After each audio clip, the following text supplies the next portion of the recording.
নানা অজুহাতে বাড়ছে পণ্যমূল্য। সাতক্ষীরার বাজার পরিস্থিতি জানাতে সরাসরি যুক্ত হচ্ছেন সহকর্মী শরীফুল্লাহ কায়সার সুমন। সুমন, আজকের বাজার দর কেমন দেখছেন আমাদেরকে জানাবেন। ইশরাত, ধন্যবাদ আপনাকে। আমি দাঁড়িয়ে আছি সুলতানপুর বড় বাজারে। এটি হচ্ছে সাতক্ষীরার সব থেকে বড় বাজার, কিন্তু আপনাকে বলে রাখা দরকার যে এই আবহাওয়ায় সব থেকে বড় কথা যে এই বছরে যে চলতি যে তাপদাহ, সেই তাপদাহের মধ্যে আজ রাতে প্রথম সারা রাত বৃষ্টি হয়েছে এবং ঝড় হয়েছে। এই ঝড় বৃষ্টি উপেক্ষা করে এখনো পর্যন্ত বাজারে সেভাবে কোনো দোকানপাট এখনো পর্যন্ত খোলেনি, আস্তে আস্তে খুলছে প্রত্যেকে।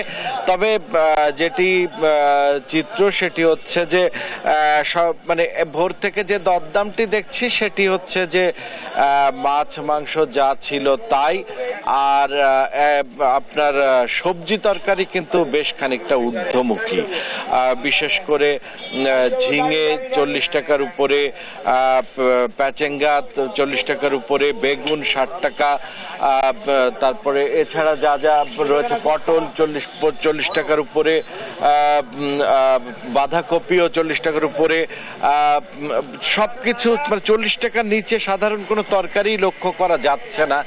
আর একটি সুখের খবর, সেটি হচ্ছে যে পেঁয়াজ আমদানির পরে পেঁয়াজের দামটি স্থিতিশীল বলা যেতে পারে এবং তার থেকে বরং কমে এসছে বলা যেতে পারে।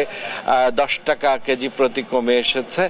আর সবজি সহ সবকিছুই কিন্তু এখনো ঊর্ধ্বমুখী। এই ছিল সাতক্ষীরার যে সবজি বাজার দর এবং অন্যান্য বাজার দর তার সর্বশেষ।